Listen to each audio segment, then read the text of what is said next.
राधे राधे दोस्तों, आइए शुरू करते हैं हरतालिका तीज की व्रत कथा। भदभद तृतीया शुक्ल के दिन हस्त नक्षत्र में पार्वती जी ने मिट्टी से शिवलिंग बनाकर विधिवत पूजा की और उसी रात भर जागरण किया। पार्वती जी के तप से खुश होकर भगवान शिव ने माता पार्वती को पत्नी के रूप में स्वीकार किया।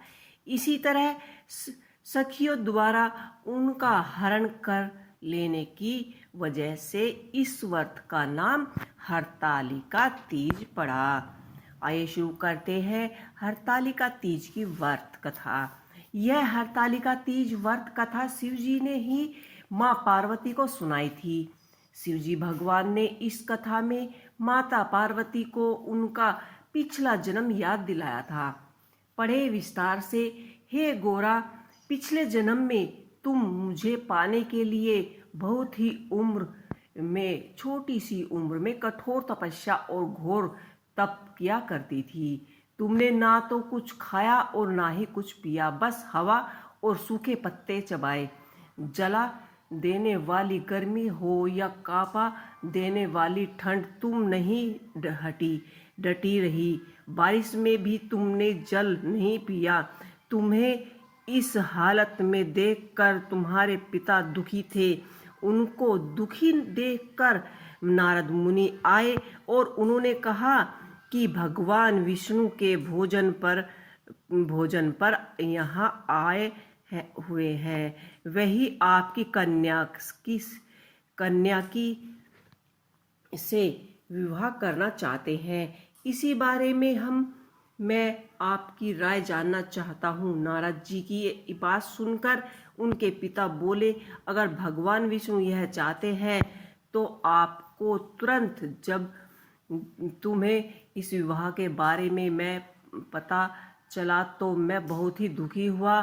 तुम्हारी एक सहेली ने तुम्हारे दुख का कारण पूछा तो तुमने कहा कि मैंने सच्चे मन से भगवान शिव का प्रण किया है, किंतु मेरे पिता ने मेरे विवाह विष्णु के साथ तय कर दिया है। मैं विचित्र धर्म संकट में हूँ। अब मेरे पास प्राण त्याग देने के अलावा और कोई उपाय नहीं बचा। तुम्हारी सखी बहुत ही समझदार थी। उसने कहा, प्राण छोड़ने का यह क्या कारण है? संकट के समय धैर्य से काम लेना चाहिए। भारतीय नारी के जीवन में सार्थकता इसी में है कि जिसे मन में से पति रूप में एक बार धारण कर लिया, जीवन प्रयत्न उसी से निवृत्त करे। मैं तुम्हें घनघोर वन में लेकर चलती हूँ, जो समाधान स्थान भी है और जहाँ तुम्हारे पिता तुम्हें खोज भी नहीं पाएंगे। मुझे पूर्ण विश्वास है कि ईश्वर अवश्य ही तुम्हारी सहायता करेगा। तुम्हें ऐसे ही तुम्हारे पिता घर में न पाकर बड़े चिंतित और दुखी हुए। इधर तुम्हारी खोज होती रही, उधर तुम अपनी सहेली के साथ नदी के तट पर एक गुप्त गुफा में मेरी आराधना में लीन रही। तुमने रेत के शिवलिंग का निर्माण किया। तुम्हारी इस कठोर तपस्या के प्रभाव से मेरे आसन हिल उठा और मैं शीघ्र ही तुम्हारे पास जा पहुंचा और तुम्हारी इस कठोर तपस्या के प्रभाव से मेरा आसन हिल उठा और मैं तुम्हारे पास जा पहुंचा। तुमसे वर मांगने को कहा, तब अपनी तपस्या के फलीभूत मुझे अपने समक्ष पाकर तुमने कहा कि मैं आपको सच्चे मन से पति के रूप में वर्ण कर चुकी हूँ। यदि आप सचमुच मेरी तपस्या से प्रसन्न होकर यहाँ पधारे हैं तो मुझे अपनी अर्धांगिनी के रूप में स्वीकार कीजिए। तब तथास्तु कहकर तुम कैलाश पर्वत पर लौट गए। उसी समय गिरिराज अपने बंधुओं के साथ तुम्हें खोजते हुए वहां पहुंचे। तुमने सारा वेतन अपने घर जाकर घर तभी जाऊंगी अगर आप महादेव के साथ मेरा विवाह करेंगे। तुम्हारे पिता मान गए और उन्होंने हमारा विवाह करवा दिया। फल देता हूँ इसी पूरी पर कारण में तुम्हारी सखी ने तुम्हारा हरण किया था, इसलिए इस व्रत का नाम हरतालिका तीज हो गया। इसी व्रत से जुड़े एक मान्यता यह है कि इस व्रत को करने से स्त्रियां पार्वती जी के सामने ही सुखी पूर्वक प्रतिपरण करके शिवलोक को जाती हैं।